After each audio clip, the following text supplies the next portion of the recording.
Bonjour tout le monde, veille Thierry pour la guidance du 21 mai.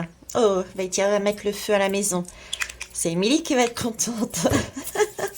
Alors attendez, je vais quand même... Voilà. Ah, moi je suis douée pour mettre le feu, hein.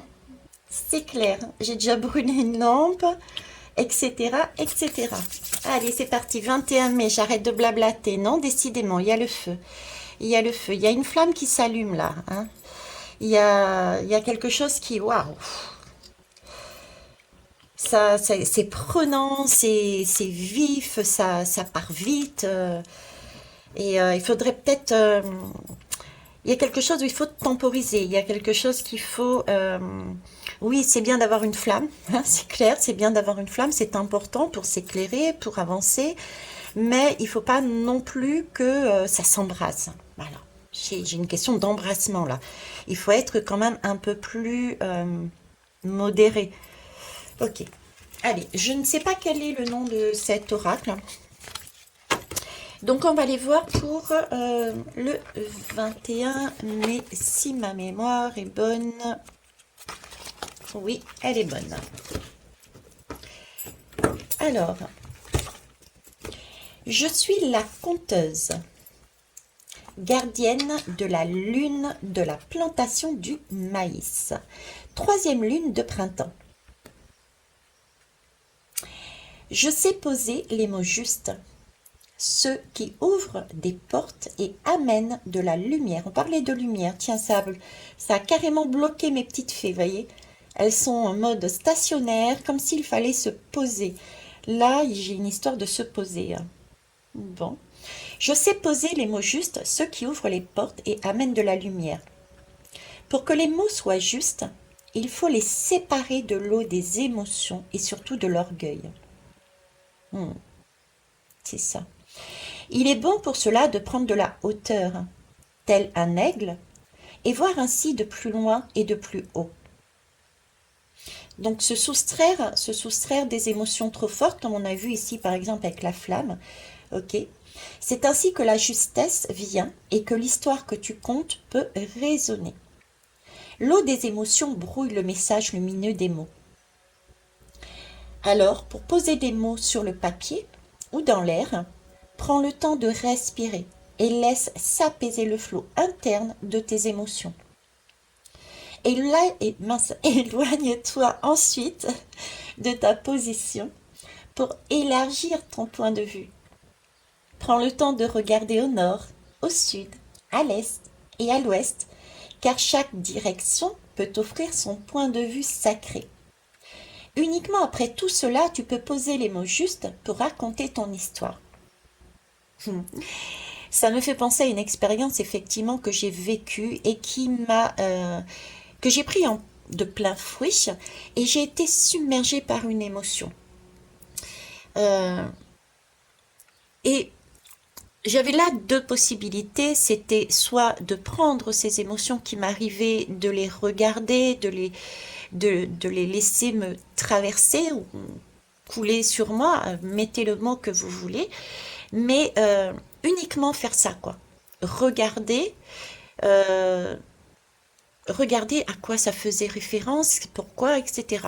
Les regarder venir et passer. Et ensuite, se poser les bonnes questions. Pourquoi j'ai ressenti ça? Qu'est-ce que ça m'a évoqué? Qu'est-ce que j'ai ressenti? Qu'est-ce que ça... voilà, se poser les questions pour comprendre. Ça, c'est la première attitude. La deuxième, c'est bon, j'aurais pu très bien avoir cette émotion-là et tout de suite prendre par exemple mon téléphone et faire le retour en direct sur la personne. Et ça serait, ce n'aurait pas été juste parce que ça aurait été dans le feu de l'action, un peu comme l'embrassement là. J'aurais tout brûlé, quoi. J'aurais tout déballé et j'aurais tout donné, mais le message n'aurait pas été juste. Parce que quand on est dans cette émotion, dans ce chemin, dans cette façon de fonctionner, on a tendance à remettre la faute sur l'autre, à ne pas déjà prendre sa part de responsabilité. On n'a pas assez de recul en fait. Il faut savoir que dans toute situation, on a toujours quelque part une part euh, une part de responsabilité. Ou si c'est vraiment pas le cas, c'est on a une compréhension à avoir de l'autre. Ça peut pas être du 100%, c'est de ta faute, vous voyez? Et ça, si on accueille nos émotions, on se pose, et ensuite on prend le temps de regarder, bon, ok, pourquoi j'ai eu ça, pourquoi ça s'est passé comme ça, etc. Hein, le temps de regarder au nord, au sud, à l'ouest et à l'est. Là, on voit de différentes façons une et même situation.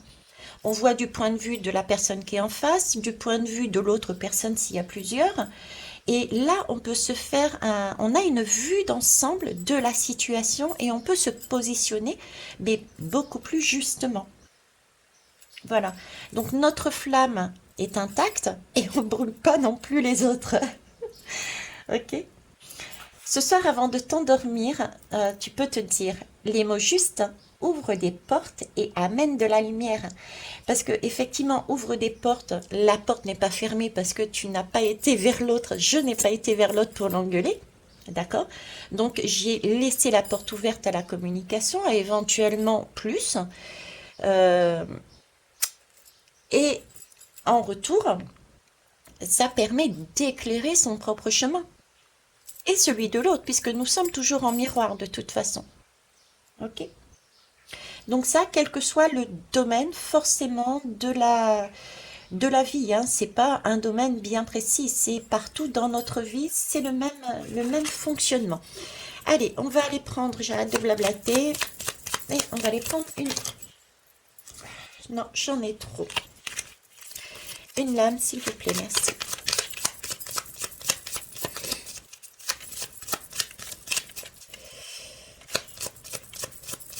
Alors, je vous donne ce qu'on me dit, mais là, 21. 21, c'est 3. 3, c'est une... Le 3, c'est comme un peu une roue qu'on tourne. Donc, ça peut être un début de cycle, le milieu d'un cycle ou la fin d'un cycle. Et ce qu'on me donne, donc, c'est une roue qui tourne, en fait. Après, à vous de vous situer sur quel cycle vous êtes, mais c'est la roue du mais. Oui, mais, oui, non, il n'y a pas de oui, mais, c'est oui, j'accueille. Et ensuite, euh, on se pose les questions. Ok, j'ai vu ça, et après on fait oui, mais pourquoi j'ai ça? Ah, boussole intérieure, tiens, ça me parle. La boussole intérieure.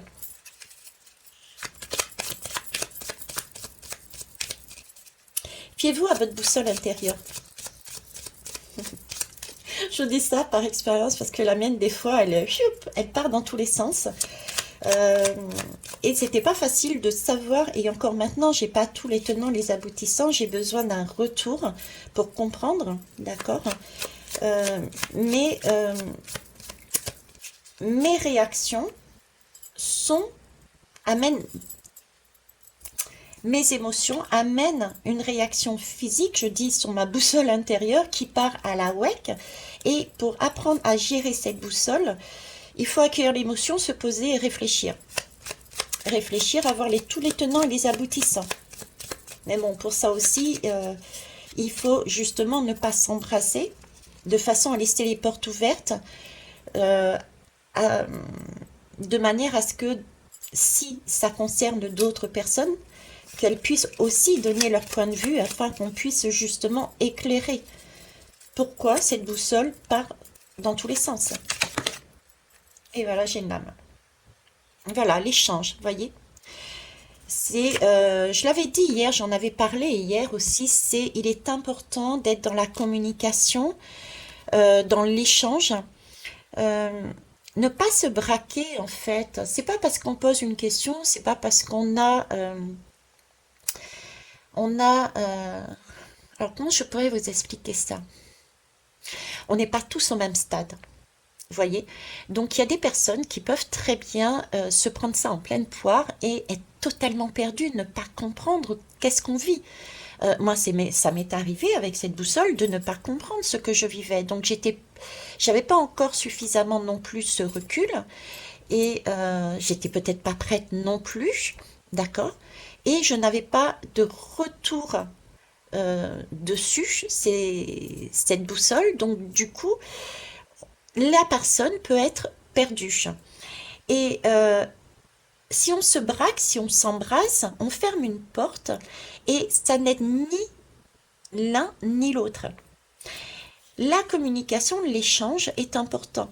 Partir du principe, on me met la complicité, le cœur, ça ne veut pas dire que c'est synonyme d'amour. Ça, enfin, ça peut être l'amour inconditionnel, je veux dire, mais c'est pas forcément une relation amoureuse hein, là-dedans, ce cœur.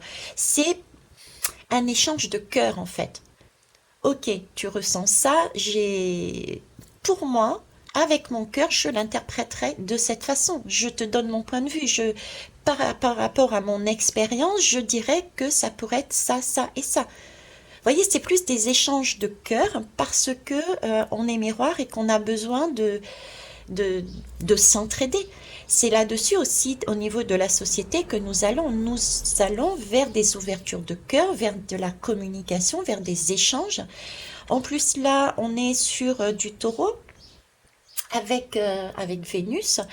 On est sur cette recherche de simplicité, cette recherche de cœur, cette recherche d'union, cette recherche d'entraide pour pouvoir amorcer un peu plus loin cette bascule de notre société sur quelque chose de plus juste et de plus correct pour tout le monde. Donc c'est pas l'heure de fermer son cœur et de dire non, tu te débrouilles avec ton problème, hein, avec ta difficulté. Voyez ce que je veux dire? Donc là, on nous parle bien d'échange de cœur pour, pour s'ouvrir par de la communication, par des échanges, pour amener l'autre, mais pas seulement, c'est aussi soi-même sur peut-être une façon de voir les choses différemment et qui sera toujours beaucoup plus porteur que dans la situation où on peut se trouver. Voilà. Sur ce, je vous souhaite une belle journée et puis on se verra demain, 22 mai. Au revoir.